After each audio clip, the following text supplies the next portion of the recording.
Muy bien, de esta manera nosotros estamos ya iniciando con esta importante entrevista al economista Rafael Correa Delgado, quien es ex presidente de la República del Ecuador, que se encuentra ahora mismo, nos han indicado, economista desde México. Cuéntenos, quiero iniciar justamente esta entrevista preguntando al economista, ¿cómo percibe usted la campaña política ahora mismo, no? Esta campaña electoral, estamos a puertas, se ha iniciado ya fuertemente con algunos candidatos, unos conocidos, otros todavía por conocer. Desde fuera del Ecuador, ¿cómo se percibe esta campaña, economista? Bienvenido. Muchísimas gracias por su bienvenida, por esta entrevista a través de Radio La Fiesta. Un inmenso abrazo a nuestra querida Ambato, la querida provincia de Tungurahua, la Sierra Central. Bueno, empezamos 6:31 hora ambateña. Ojalá todo el país siga el buen ejemplo de aquella hora ambateña, porque una de las más feas costumbres, o malas costumbres que tenemos los ecuatorianos es la impuntualidad. Y la impuntualidad significa falta de respeto, significa ineficiencia, así que qué bueno que el ejemplo nacional de Ambato. ¿Cómo se percibe la campaña electoral? Desde hace tiempo Ecuador, se lo digo con el dolor del alma, con el corazón en la mano, es ejemplo de todo lo malo. O sea, a Europa solo llegan las cosas malas.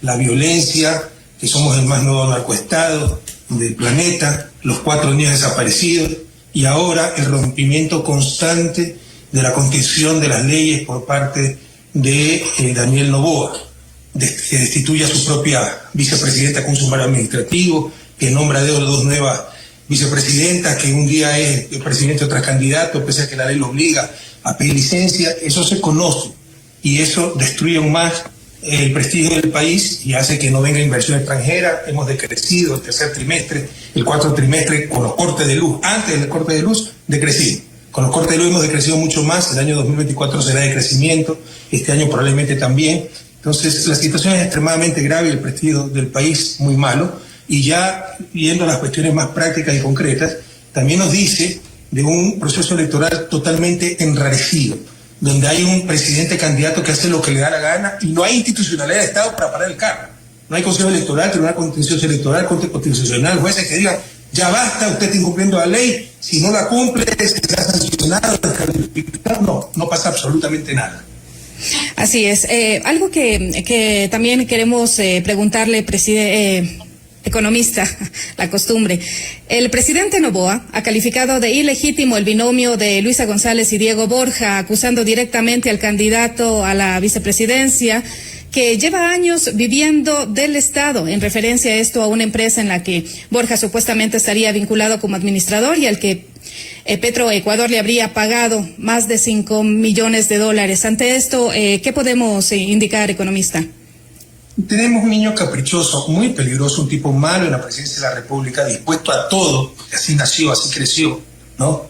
Así entiende el mundo, a cumplir con sus caprichos. Ahora quiere seguir en la presidencia, y como sabe que va a perder, quiere hacer con Luisa González y Diego Borja lo mismo que hizo con Jan Topic, no derrotarlo en las urnas, eliminarlo ilegalmente, porque maneja el Consejo Electoral y maneja el Tribunal Contencioso Electoral.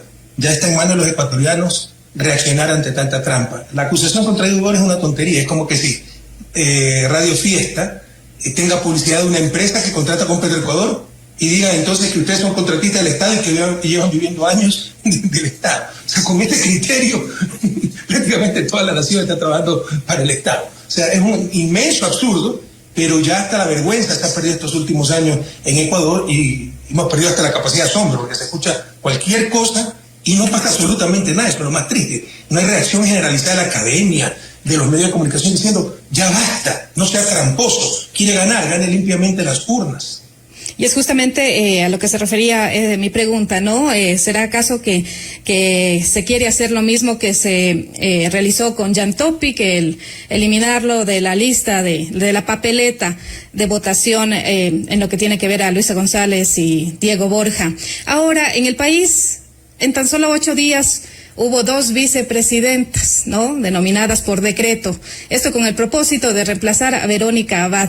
¿Cuál es su opinión al respecto? Ya que, estábamos esperando justamente que el 6 de enero se posesione la vicepresidenta, mas sin embargo no pudo y se delegó a otra vicepresidenta por decreto. No sé si estamos también en streaming con video, yo no la veo, pero vieron tal vez que la pregunta generó una sonrisa en mí y, bueno, uno no sabe si reír o llorar, ¿no? Estamos en video, economista. Ya, pero uno no sabe, y les pido disculpas porque son cosas demasiado serias, pero uno sabe ya no sabe uno si reír o llorar. O sea, un vicepresidente que utiliza un presidente que utiliza una ministra de Trabajo, primero que se pelea con su vicepresidente, antes de asumir, ya está peleado, ¿no? Imagínense la estabilidad para el país, el daño que le hace. La manda a Israel, después la manda a Turquía, como no se va en 3 días, con su ministra de Trabajo le organiza un sumario administrativo y la destituye. A la vicepresidenta constitucional de la República la destituyen con sumario administrativo, ¿no? Y nombran una vicepresidenta en su reemplazo. Le gana la acción de protección a la vicepresidenta. La vuelve a mandar a Turquía, dice que está desobedecido. Nombra otra vicepresidenta, o tal vez recién la nombra, me estoy equivocando un poco en los tiempos, ¿no? Como esa chica se asusta, 2 días después nombra otra vicepresidenta, y así poco a poco siguen destrozando al país. Es obvio, pero es claro, de claridad meridiana, que del 5 de enero, de acuerdo con la Constitución, con la ley, la presidenta encargada de la República de Ecuador debió ser Verónica Abad. Nos gusta o no nos gusta, a mí no me gusta. Esa señora está en las antípodas de mis convicciones ideológicas, es libertaria, de la línea Milei, ¿no? Nos ha hablado mal de nosotros. Pero no se trata de defender a Verónica Abad, ambateña.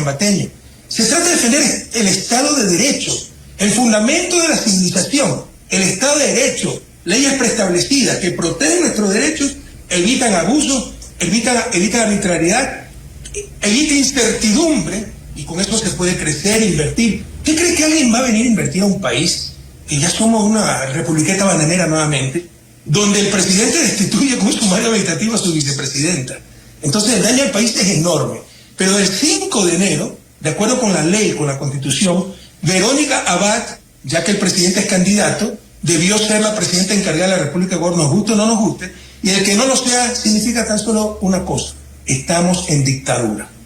¿Esto no sería una causa economista de destitución? ¿De pronto la Asamblea Nacional podría tomar estas acciones? No solo de eso, usurpación de funciones, delito penal, pero no hay institucionalidad en el Estado. Se trató de hacer algo de la Asamblea, los socialcristianos están amenazados por la fiscal, porque acuérdense todos los escándalos de corrupción en Guayaquil. ¿Quiénes dominaban las cortes de Guayaquil? ¿Quiénes eran los dueños de Guayaquil? Los socialcristianos. ¿Usted cree que un Pablo Muentes va a hacer todo lo que hizo sin que sepa negocio? ¿No?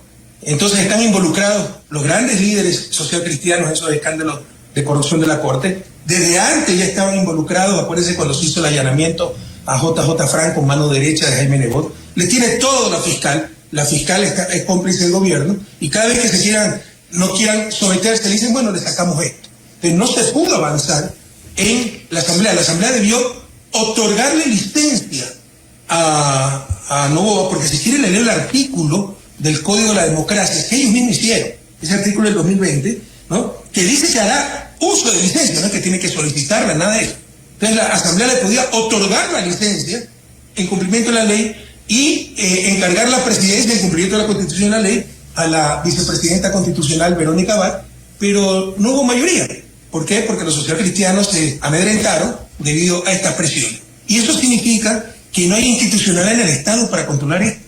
Novoa cometió un sinnúmero de infracciones, no solo electorales, infracciones penales, usurpación de funciones, uso de fondos públicos para la campaña, eso especulado, pero no hay institucionalidad del Estado, está todo destruido. En este sentido, para no cambiar de tema, porque tengo algunas preguntas que hacerle a usted, justamente sobre... Pero son muy buenas preguntas, te agradezco muchísimo, ¿no? Sí, queremos también, bueno, ya en torno al tema de justamente de la vicepresidenta, la jueza Nubia Vera entrega a la Fiscalía hace 3 días aproximadamente un pendrive donde indicaba que ahí estaría el texto, ¿no? En lo que se refiere a que pretendieron a imponerla para fallar en contra de la vicepresidenta Abad. Además, han indicado que no puede dormir frente a tantas amenazas que ha recibido justamente del presidente Mario Godoy del CJ, Jorge Carrillo y también Henry Gaibor. Es lo que ha indicado Nubia Vera. Ha salido el abogado del presidente de la CJ a indicar que no ha entregado absolutamente nada. No van a decir que lo entregaron, ¿no? Habrá que hacer pericia al respecto, pero Nubia Vera es otra de las tantas víctimas de lo que estamos viviendo. Pero permítame leerle primero, señorita periodista, lo que dice la ley. Ambateño, vean si alguien no puede entender esto. O sea, háganselo leer a un niño de 5 años, lo va a entender. Pero no lo entiende el presidente de la República y su asesor jurídico, no lo quieren entender, obviamente. Artículo 93 del Código de la Democracia. Los dignatarios que opten por la reelección inmediata al mismo cargo deberán hacer uso de licencia sin remuneración desde el inicio de la campaña electoral. Los dignatarios que opten por la reelección inmediata al mismo cargo deberán hacer uso de licencia sin remuneración desde el inicio de la campaña electoral. Esto no admite interpretación. Y este señor no le dio la gana de hacerlo, ha destrozado la Constitución, ha destrozado la ley y está cometiendo no solo infracciones electorales, que debió ser paradas ahora, porque ese es el deber del Consejo Electoral, así que quieran sacar el cuerpo, ¿no? Pero que además, y después obviamente también esto significa destitución del cargo y todo, pero además está cometiendo infracciones penales. Sobre Nubia Vera, ¿no? Una jueza valiente que hizo lo que tiene que hacer, su fallo es impecable desde el punto de vista de derecho, es una nueva víctima de la persecución del régimen, porque Mario Godoy también es cómplice de Noboa, no es que va solito a entregarle el pendrive para que condene a Verónica Abad, pues eso es el mandadero de Noboa, pero es una más en la lista, pues, contemos la lista, enumeremos un poquito la lista. Su ex esposa, no me gusta meterme en temas privados, pero es escandaloso, más de 50 juicios, ahora tiene un juicio para reducirle la pensión alimentaria a su hija. El hombre más rico del país, el heredero más rico del país, demandó a su esposa la audiencia el 21 de enero. Todo el Ecuador lo podrá ver, ¿no? O podrá enterarse. No le da ni vergüenza, no tiene dignidad humana, ¿no? Un juicio para reducirle la pensión alimenticia a su propia hija. ¿Quién hace eso? Luego, Verónica Abad, perseguida, le metió preso al hijo para obligarlo a renunciar, la mandó a Israel, etc. Luego, la pobre ministra de Energía, Andrea Robo, cuando empezaron los cortes de luz en abril, dijo que era sabotaje, que se habían abierto las compuertas de Mazar, de las represas, y que la ministra era cómplice. Luego vino el alcalde de Guayaquil y sigue la persecución, como si con el odio político se puede gobernar haciendo daño a guayaquileños. Le viene a quitar la competencia ambiental, o sea, antes lo persiguió Aquiles Álvarez con sus gasolineras, etcétera, ahora le quita la competencia ambiental al municipio de Guayaquil. Luego, bueno, la violación a la embajada de México, que fue aplaudida, y eso también es noticia a nivel mundial, y respetamos los tratados, nos tienen como un país incivilizado, que no respeta nada, el secuestro de un refugiado político. Luego, el pobre secretario de la Asamblea, le rechazan el pedido que hace y lo enjuician al secretario de la Asamblea. Y se me están saltando algunos nombres, pero luego viene esta pobre señora Nubia Vera, y también es enjuiciada por hacer justicia. Ecuatorianos, es evidente lo que está pasando. Tenemos un dictadorzuelo, un niño caprichoso que no tiene límite de escrúpulos, y un tipo malo, que no está por el bien común, sino por sus caprichos. La única legitimidad del poder público es el bien común. Uno se puede equivocar, pero de buena fe. Pero utilizar el poder para fines particulares es probablemente la mayor expresión de corrupción, porque la única legitimidad, escúchenme jóvenes, del poder político es el bien común. Despertemos, veamos lo que tenemos. Quieren 4 años más de esto, el país se nos acaba. Vamos a continuar con este tema economista, porque me parece que, yo pienso que la mayoría de ecuatorianos en este momento, en este punto, estamos queriendo saber qué es lo que puede pasar con Verónica Abad, si se acepta esta nueva acción de protección que ha solicitado, ¿no? Ya que actualmente el presidente Noboa no se sabe si va a continuar en campaña política, no se sabe si va a continuar con sus funciones como presidente. Si esta acción es aceptada, la vicepresidenta podría de pronto recuperar su lugar, podría regresar a sus funciones.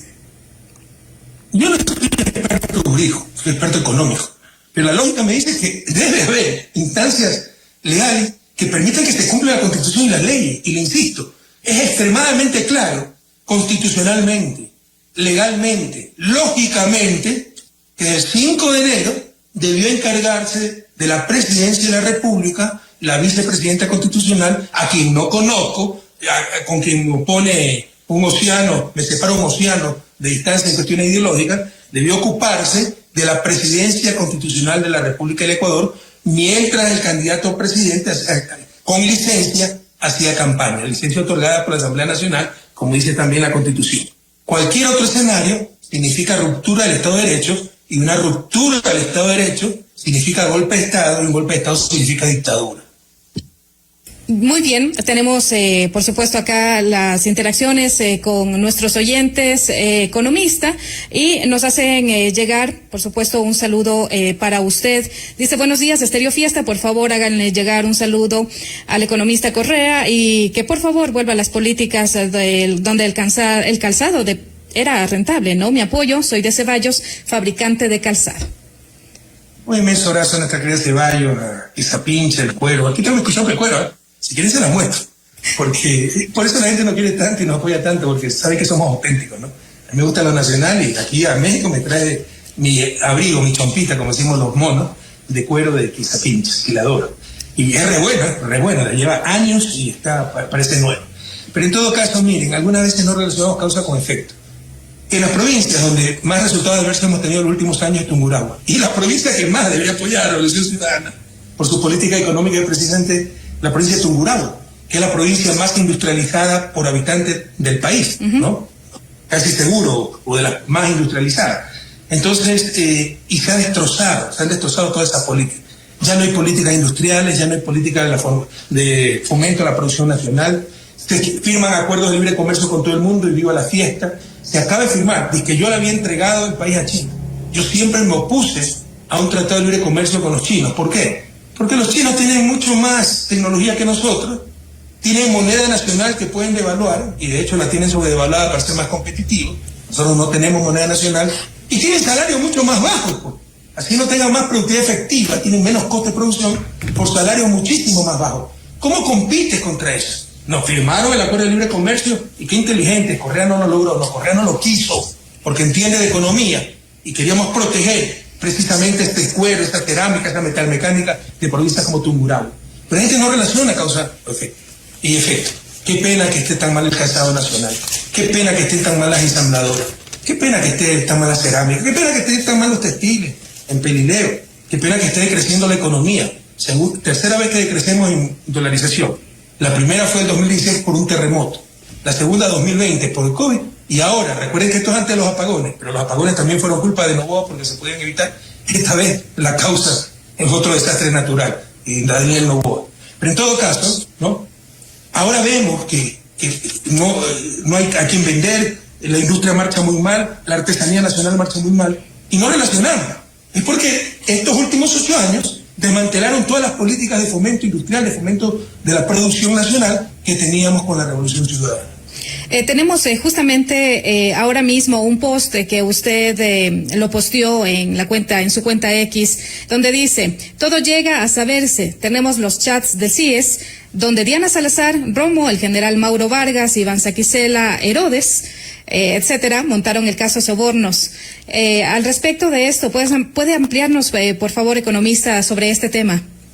Y nos hicieron llegar, hay gente leal todavía en el Estado, nos hicieron llegar los chats del intercambio que realizaba esta señora. También tenemos testigos de las reuniones y participantes de las reuniones, donde estaba María Paula Romo, Iván Saquicela, que su nombre clave era Herodes, la fiscal Diana Salazar, todo por orden de Moreno, atrás Moreno, pero también María del Carmen Maldonado del Consejo de la Judicatura, el consejero Murillo del Consejo de Judicatura, planificando el caso Sobornos, falsos positivos, el falso testimonio de Pamela Martínez, en los cuadernos hechos en un avión, archivos implantados en una computadora 5 o 6 años después, ¿no? que los encuentran en un allanamiento en la presidencia. Cómo montaron el caso Sobornos para impedirme participar a mí en las elecciones del 2021, y así hicieron presidente a Guillermo Lasso. Si usted revisa, ese caso se desarrolla durante el año 2020, cuando todos los casos penales estaban desdeñidos, ¿no? Lo hacen en tiempo récord. La casación, que dura más de un año, solo duró 17 días laborables, ni siquiera vuelve a la apariencia, para tener listo una sentencia espuria, en mi caso por influjo psíquico. Pero yo no quiero decir, yo soy inocente, el resto es culpable. La única culpable ahí es Pamela Martínez, que traficaba influencia. No es que recibía soborno. Había hecho a mis espaldas una empresa, cobraba a Odebrecht, etcétera, una cifra mensual. Dije por asesoría legal, en verdad era para hacer favores, ¿ya? Yo no tenía capacidad de contrato ni nada. No existen sobornos. ¿Ustedes han escuchado alguna vez un contrato que se haya dado a cambio de soborno? Es puro ruido, no existe.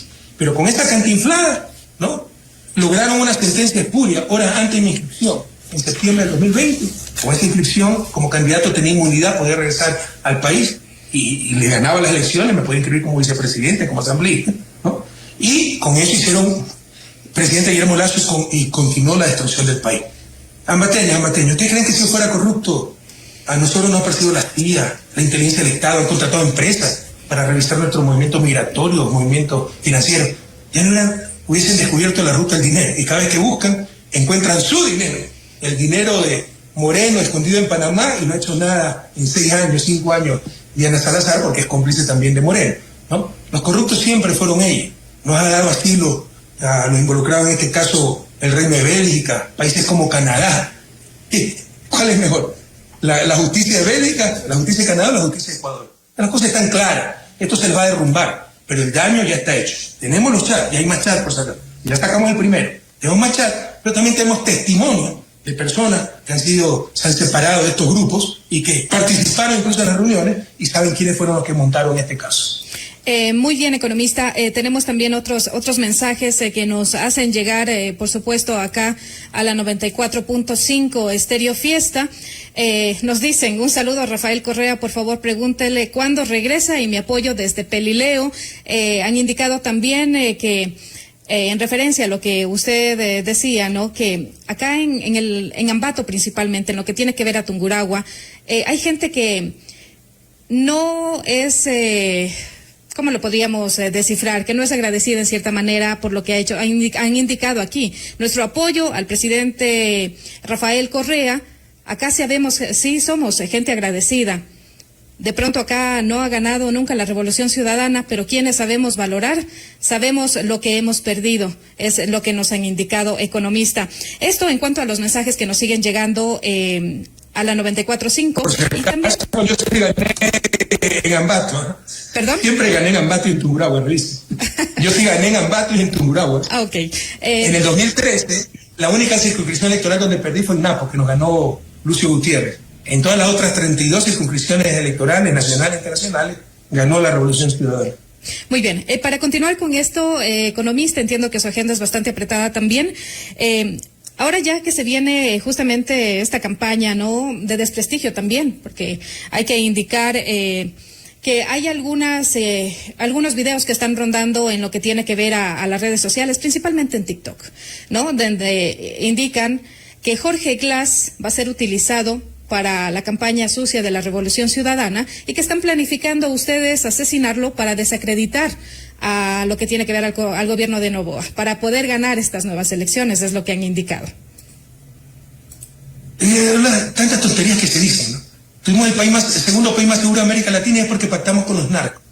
Pactamos con los narcos y metimos presos a todos los narcos. Fueron los demás gobiernos los que lo soltaron o permitieron que se escape, como Fito en el gobierno de Noboa. Pactamos con los narcos y en el 2014 las Naciones Unidas nos declaró un país libre de sustancias ilícitas. Algunas veces nos desmerecemos los ecuatorianos. ¿Saben el logro que esto significa? Porque estamos en medio de los dos productores más grandes de drogas del mundo, Colombia y Perú. Y ese pedacito de tierra, o pedacito de cielo, llamado Ecuador, se declaró libre de cultivo ilícito en el 2014. Dice que pactamos con los narcos y no éramos ni de lejos los principales exportadores de droga del mundo. Ahora somos el primer exportador de cocaína del planeta. Pero somos nosotros los que pactamos con los narcos y por eso tuvimos paz.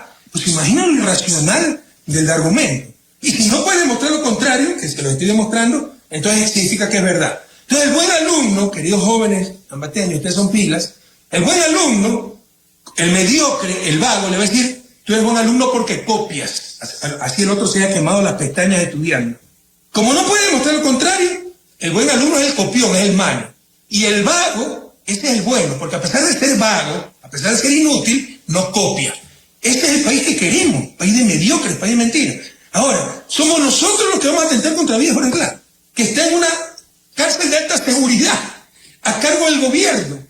Estamos locos. Y se aceptan esas tonterías. Están muy bien que me lo pregunten, agradezco mucho, ¿no? Pero hay gente que las cree. Cuando es lo contrario, usted puede ver posts míos hace algunos meses, porque también nos pasaron la inteligencia del Estado, le insisto, hay gente leal todavía dentro del Estado, ¿no?, que nos ayuda. Cuando nos pasaron hace meses, la versión exactamente opuesta, que una de las cosas que iban a hacer es anunciar que Jorge Glass por fin se quebró, e iba a confesar todo lo que sabía involucrar a Correa, y al día siguiente amanece muerto. Y van a echarnos la culpa de ese asesinato. Entonces, estar muy atentos. Esta gente es capaz de todo, pero a que no insulten nuestra inteligencia, Jorge Glass es mi hermano, lo conozco a los 11 años, fue mi alumno, mi Boy Scout. Todos estos años hemos luchado con un gran costo político, porque lastimosamente la mayor parte de la gente cree que es un tipo corrupto, y es un tipo recontra honesto, patriota, y nosotros defendemos la verdad independientemente del costo político. Todos estos años lo hemos defendido radicalmente. La cárcel la manejan ellos, está en la cárcel más segura del país, y si le pasa algo es culpa nuestra para ganar las elecciones. ¿Quién puede creer algo así? Ya cuando alguien cree algo así, el malo no es el que lanzó la mentira, el bulo, sino el que la cree, porque ya atenta contra la inteligencia mínima de cualquier ser humano. Y justamente la pregunta es de referencia a esto, ¿no? Para que sea aclarada y también, bueno, hay algo que quiero preguntarle a usted, ¿qué opina de esto? Que nos parece, este lunes que pasó, la ministra de Seguridad de Argentina se refirió en una entrevista en YouTube, en el canal denominado Carajo, ¿no? Aquí dijo, y lo voy a leer textualmente, economista: yo creo que el caso de Ecuador, el caso que está viviendo actualmente Ecuador, responde a la lucha brutal política entre los gobiernos, porque estuvo Lasso, cayó, ahora está Noboa, es lo que ha indicado, y Correa, que intenta todo el tiempo recuperar su presidencia, y para esto utiliza cualquier recurso, hasta el narcotráfico, acotó la ministra de Argentina. Ante estas acusaciones, ¿cuál sería su respuesta, economista? Mire, perder el tiempo en lo que dice una desubicada que ni la conozco, ya, pero demuestra su nivel intelectual y su odio. Ya, o sea, un país, créame, o sea, usted dice algo así sobre Estados Unidos, ¿usted cree que se va a repetir una noticia así en Estados Unidos? Dice algo así sobre un país europeo, ¿usted cree que alguien lo va a repetir? Se van a reír por una payasada así. Y peor de la injerencia también, se va a indignar por la injerencia. Entonces, ¿quién le puede hacer caso a las payasadas? Ahora resulta que la violencia no ha sido el narcotráfico, no ha sido los grupos organizados, sino porque Correa quiere volver a la presidencia. Y para eso utiliza el narcotráfico. O sea, ¿quién puede creer una tontería así? Ecuatorianos, reaccionemos, porque eso también determina el nivel de la democracia, el nivel del debate público. Y nos tienen debatiendo barbaridades que no resisten el menor análisis. Y van a seguir. La otra vez trajeron al presidente Duque de Colombia, y Correa el pactó con el narco. Y soy yo el que tengo que mostrar que no es así. Y resulta que en su gobierno es que se rompió récord en la producción, récord histórico y mundial en la producción de droga en Colombia. Y hacemos caso a payasos así. Ya recuperemos nuestro amor propio como país, rechacemos la injerencia y recuperemos, ¿no?, el sentido común, rechacemos las tonterías que ya solo se pueden tachar de irracionales. Pero resulta que la violencia que está viviendo en el país no es el desmantelamiento del Estado, no es que eliminaron el Ministerio de Seguridad, Ministerio de Justicia, entregaron a las cárceles al grupo organizado de poder, no es que ya somos el nuevo narcoestado del planeta, no, es que Correa quiere regresar a la presidencia y para eso utiliza el narcotráfico. Quien quiera creer esto, pues ya, ¿qué podemos hacer? Y ahí hay un problema ya hasta psicológico. La ola de migración economista hacia Estados Unidos es muy latente ahora en la actualidad. Lamentablemente nuestros ciudadanos están luchando, ¿no? Y han pedido en reiteradas ocasiones al gobierno, no solamente a que se pueda lograr el estatus de protección temporal, o también llamado el TPS, ¿no?, para regularizar la estadía en este país. ¿Cuál es su pensamiento? Y ya estamos apenas a días, el 20 de este mes es la posesión de Donald Trump. ¿De qué manera, también acaba otra pregunta, de qué manera puede impactar a nuestro país la posesión de Trump en temas económicos, en el tema de extradición y migración? Yo les tengo una mejor propuesta. Luchemos por un país del cual nadie tenga que salir contra su voluntad. Porque una cosa es que uno quiere vivir en otro país por cuestiones familiares, lo que yo hice en 2017, mi esposa era de Bélgica, habíamos vivido 25 años en Ecuador, mis 2 hijas estaban estudiando en Francia, entonces era muy duro a nivel humano seguir en Ecuador, y para mi esposa también, y separada de mis 2 hijas, separada, fuimos allá. Pero otra cosa es que tengo que salir del país porque no tengo empleo, porque no tengo cómo mantener mi familia, porque un joven no encuentra universidad, no encuentra trabajo, y tiene que ir a ganarse la vida como pueda, en tierras lejanas a la tierra que lo vio nacer. Ellos son exiliados de la pobreza, son expulsados de la pobreza, ¿no? Nos hablan de libertad. ¿Qué libertad tiene esa gente si es obligada a salir de su propia patria? Entonces yo le hago una mejor propuesta. Recuperemos, revivamos juntos Ecuador, como lo hicimos en 2007 a 2017, cuando crecíamos mucho más que el promedio de América Latina, cuando éramos los campeones en reducción de pobreza, reducción de desigualdad, cuando hubo 1 millón más de afiliados al seguro social, cuando el empleo era de calidad, cuando teníamos los salarios básicos más altos de la región, y que la gente no tenga que salir de su propia patria contra su voluntad, y que los que se fueron regresen, como ocurrió en nuestro gobierno, porque es uno de los más grandes orgullos que tenemos, el mejor indicador del éxito de la década ganada. La gente empezó a regresar, el flujo migratorio se revirtió, ya no salían, regresaban, y venían también españoles, europeos, estadounidenses, incluso África, Asia, porque acuérdense que había la crisis subprime en el 2008, la crisis de la hipoteca. España estaba en problema y vinieron muchísimos profesionales, médicos, ingenieros españoles. Entonces luchemos por ese país, Ambato querido. Usted es una potencia productiva, Ambato, Tungurahua. Unamos esfuerzos para recuperar esas políticas del 2007-2017 y revivir junto a Ecuador para que la gente no tenga que salir de su propia patria. Economista, ya para terminar... Yo creo que a nivel económico no habrá mucho problema. Trump es proteccionista. En ese sentido, yo haría lo mismo que Trump. Se le están yendo las empresas fuera del país, se está perdiendo empleo en Estados Unidos, están yendo a invertir a India, a China, porque los salarios son más baratos. Perfecto, váyanse, pero pongan aranceles a su producto, porque voy a proteger el empleo nacional. Yo haría lo mismo que Trump en ese sentido. Yo creo que a nivel económico no creo que haya mayor problema. Sí a nivel de migración, porque se va a endurecer eso muchísimo, va a haber deportaciones y tenemos que prepararnos para recibir tal vez una importante cantidad de migrantes que regresen al país. Dicho esto, también recuerden una cosa: ¿cuánto le debe la patria a nuestros migrantes? Nuevamente rompieron los récords de divisas en el 2024, 2023, más de 5.000 millones de dólares, y eso es lo que sostiene a la dolarización y a la economía en general. En 2024 vamos a decrecer. Decrecimos ya antes de los cortes de luz. Con los cortes de luz vamos a crecer un más. Si los 5.000 millones y pico que mandan los migrantes anualmente, ¿saben dónde estuvieron? No existiera país.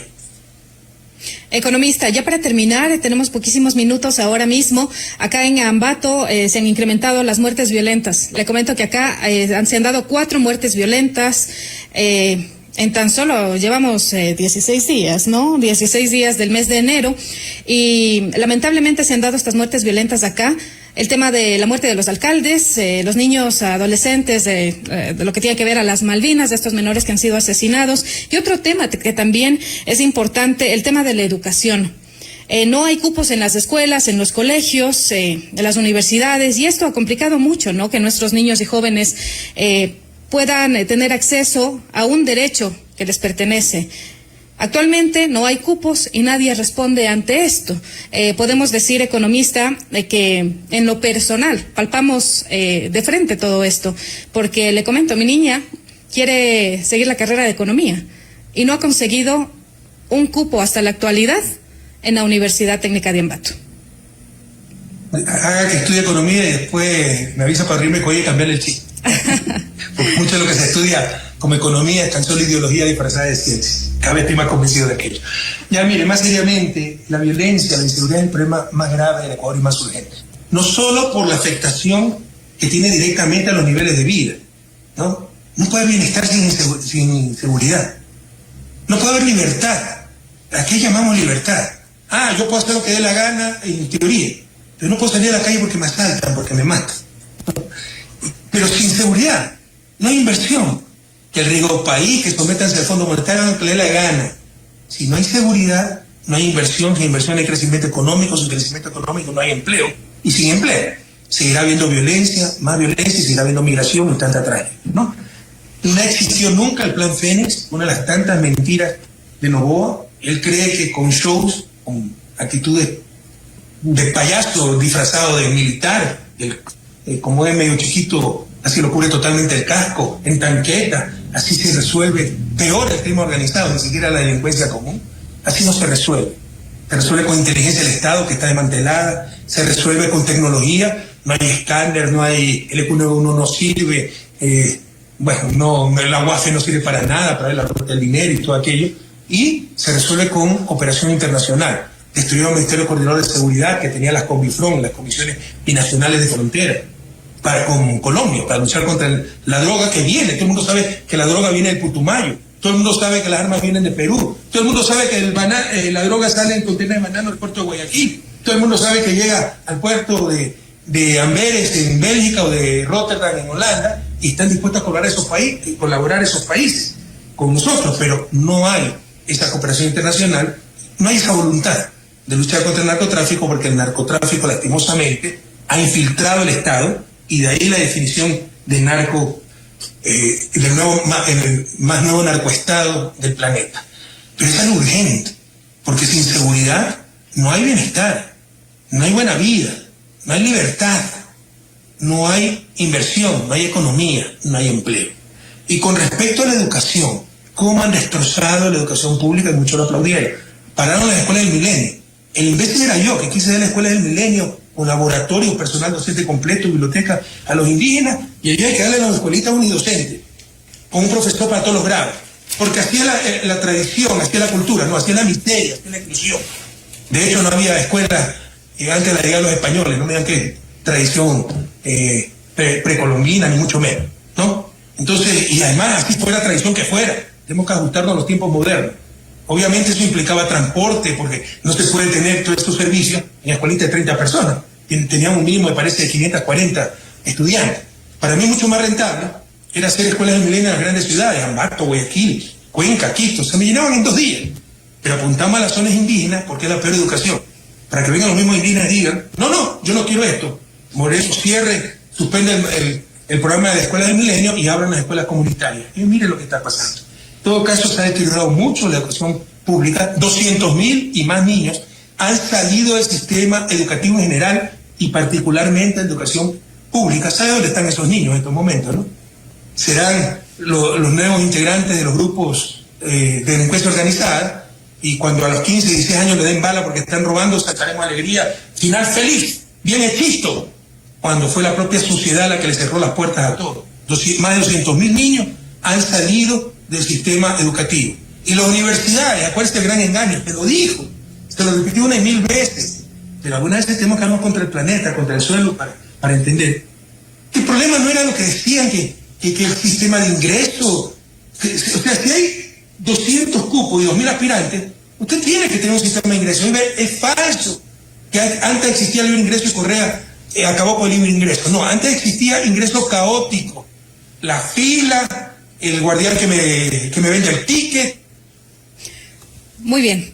Se nos ha acabado justamente, bueno, nos quedamos con este pendiente, ¿no? Que en el economista Rafael Correa. En este momento nosotros vamos a continuar. Hay algunas preguntas que se nos han quedado, preguntas que ustedes, queridos oyentes, nos han hecho llegar. Esperamos tener más adelante. Ahí estamos, economista. Ya, muy bien. Ahí estamos. Ahora mismo, economista. Es espectacular, espectacular. Ah, ya, ok, esa es la chaqueta justamente que nos había indicado que ha comprado aquí en Quizapincha, ¿no? Sí, me la regalaron, pero es de Quizapincha, okay. Ya tiene años y está enterita, y abriga muchísimo y es preciosa, ¿no? La calidad es A1. Felicitaciones, es arte y cuero, me parece, el taller. Felicitaciones a nuestro artesano. Muy bien, economista. Justamente no estábamos hablando del tema de educación. Entiendo nuevamente su agenda que tiene que cubrirla en México, que ahora mismo en donde se encuentra. ¿Qué hora es en México, economista? ¿Son las 6? En una hora antes, ¿no? O sea, yo empecé esta entrevista a 5:30 de la mañana. Le hemos hecho madrugar el día de hoy. No se preocupe, yo me levanto temprano. No, mira, esto no para despedirnos, estaba contestando su pregunta, lo de las universidades se les dijo, el problema no era el examen de ingreso, que nosotros pedimos a los chicos estudiar, nunca ha habido libre ingreso, había ingreso caótico, la fila, el pago, costaba, por ejemplo, el semestre de agronomía en la Universidad Estatal de Guayaquil, costaba $600, $800 semestral. ¿De qué libre ingreso me hablabas? Que los que no tenían esa plata no podían entrar, dependía la palanca con el decano, dependía de sorteos, había una facultad de medicina donde se sorteaban los cupos. Nosotros hicimos un único examen nacional que automáticamente asignaba los cupos a los mejores, como debe ser, pero obviamente hay que tratar siempre de aumentar cupos, y eso se hace con presupuesto, no es quitar el examen, es dar presupuesto, y mire cómo aumentó el presupuesto a la universidad en nuestro gobierno, de hecho aumentó muchísimo la asistencia a universidades y de los indígenas, afro, de los más pobres sobre todo, ¿no? Pero todo eso se acabó. y se los engañó, que todo el mundo podía estudiar lo que le daba la gana cuando le daba la gana, y no dieron más presupuesto de universidades. Por el contrario, lo redujeron. Las universidades no han aumentado cupos y hoy tenemos un grave problema de chicos sin acceso a la universidad, sin trabajo. Estamos oficialmente en recesión. El segundo trimestre del 2024 decrecimos, el tercer trimestre hemos decrecido, con 2 trimestres consecutivos de crecimiento ya es una recesión, y el cuarto trimestre que tuvimos los apagones también vamos a decrecer. Es decir, chicos, sin oportunidad de estudiar en la universidad, sin trabajo, ¿qué crees que lo van a hacer? ¿Migrar? ¿O va a ser fácil? Prestan tal de cultivo para ser captados por los grupos de delincuencia organizada, de delincuencia común. A despertar Ecuador, a despertar. La situación es extremadamente grave. Tenemos que recuperar la patria, tenemos que recuperar el crecimiento económico, la generación de empleo, tenemos que recuperar la seguridad, tenemos que recuperar las universidades, aumentar cupos, tenemos que recuperar la educación pública, tenemos que recuperar la salud pública. Ya lo hicimos una vez, juntos podemos volver a revivir a Ecuador. Muy bien, economista, y con esto pues daríamos por terminado. Ahora sí, daríamos por terminada esta entrevista. Nos hemos ido un poquito más de media hora, así que para nosotros, de igual manera que la ciudadanía se mantenga informada, es muy importante saber de primera mano qué es lo que ha venido sucediendo y qué es lo que las perspectivas, ¿no?, de este nuevo ciclo, de estas nuevas elecciones. El conocer mucho a los candidatos también nos permite el saber escoger. Lamentablemente la gente ahora mismo dice, y lo hemos escuchado en varias ocasiones, yo solamente me acerco a votar es por la papeleta, más no porque yo quiera elegir algún presidente, así que en mi responsabilidad pues no cae, sea a quien se escoja, han indicado algunas personas, y esto es lamentable. Me permite una reflexión. Es el mayor daño, tal vez no es tangible es lo que se puede ver, medir, no es las carreteras destruidas, no es la falta de escuela, la falta de medicina en los hospitales. Tal vez el mayor daño es el intangible. Nos están robando la esperanza, nos están robando la fe en nosotros mismos, esa actitud que usted dice. No me importa, yo solo por la papeleta voto. Entonces, otros elegirán los dignatarios y después no nos quejemos. No, todos debemos estar comprometidos, se trata de nuestro país. Se trata de nuestra patria, se trata de la tierra donde viven ustedes, la familia, sus hijos. Se trata del presente y del futuro. Todos a votar con conciencia. Es una de las grandes destrucciones, lo intangible. Ya no se tiene fe en la democracia. Durante nuestro gobierno, Ecuador era el país con más alta satisfacción y confianza en la democracia. Ya hemos como perdido la esperanza, que nos roben todo menos la esperanza. Son momentos durísimos, pero podemos salir adelante. Aquí se miden los grandes pueblos. Y Ambato es grande, Tungurahua es grande, Ecuador, el pueblo ecuatoriano, es grande. Un inmenso abrazo a todas y a todos, y muchas gracias, señorita, por esta entrevista tan agradable. Muy bien, son las 7:22, economista, nuestro saludo también a la distancia y de algunos ambateños también que acá se han hecho presentes. Si me pusiera a leer la lista de quienes nos han mandado los mensajes, pues no llegaríamos a las 8 de la mañana. Muy bien, 7:22. Un abrazo. Gracias. Muy bien. Muchas gracias. Aquí terminamos ya con la entrevista con el economista Rafael Correa Delgado. Jorge Antonio, continuamos con más. Las 7 de la mañana con 22 minutos, 7 de la mañana 22 minutos, excelente la entrevista, felicitaciones Janet, realmente temas tan importantes, preguntas que realmente concitan el interés de toda la ciudadanía. Atención.